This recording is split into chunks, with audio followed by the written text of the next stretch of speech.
आप सभी को नमस्कार। आज का विषय है भावनात्मक छल को कैसे रोकें। तो चलिए शुरू करते हैं। भावनात्मक छल एक ऐसी तकनीक है जिसका इस्तेमाल कुछ लोग अपने फायदे के लिए दूसरों को नियंत्रित या प्रभावित करने के लिए करते हैं। भावनात्मक छल के संकेतों को पहचानना खुद को बचाने की दिशा में पहला कदम है। अगर आप प्रभावी संवाद करना सीखते हैं तो आप इस हानिकारक व्यवहार को रोक सकते हैं। यह जरूरी है कि आप अपनी मानसिक स्थिति को प्राथमिकता दें और स्वस्थ रिश्ते बनाएं। यहाँ भावनात्मक छल को रोकने के बारे में कुछ पॉइंट्स बताए गए हैं। पॉइंट 1, जागरूकता।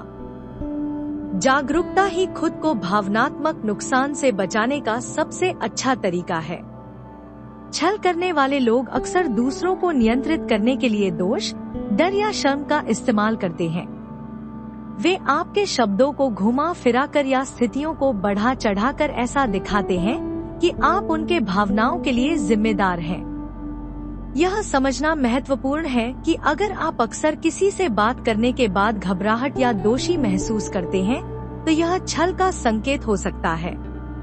इन व्यवहारों को समझने से आप पहचान सकते हैं कि कोई आपको मैनिपुलेट करने की कोशिश कर रहा है।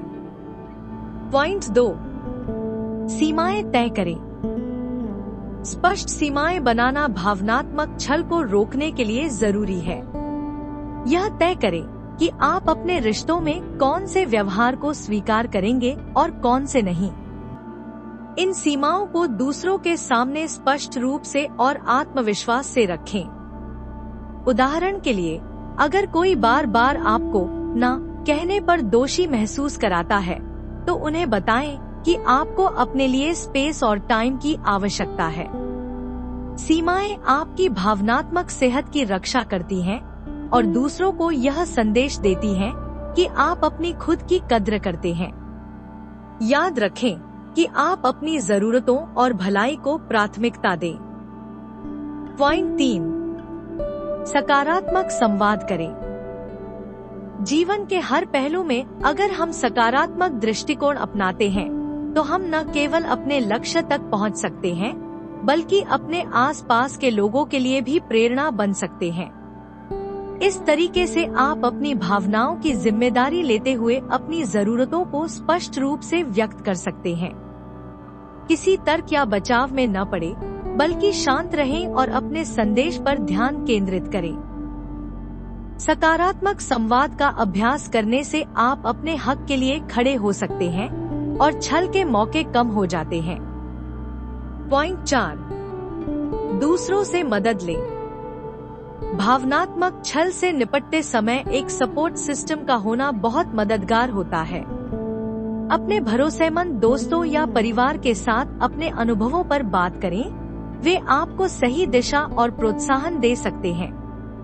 कभी कभी किसी अन्य व्यक्ति से अपने विचार साझा करने से स्थिति को स्पष्ट समझने में मदद मिलती है।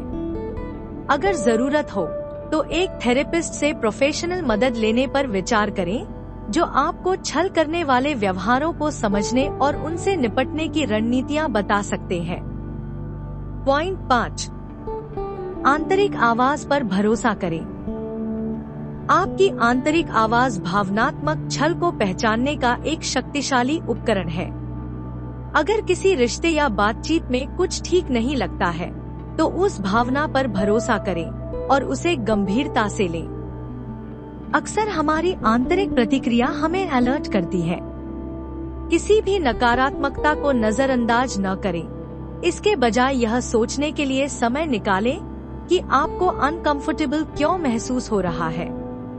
अपनी आंतरिक आवाज पर भरोसा करने से आप बेहतर फैसले ले सकते हैं और भविष्य में संभावित नुकसान से बच सकते हैं। इस वीडियो को देखने के लिए धन्यवाद। लेटेस्ट अपडेट के लिए सब्सक्राइब करें।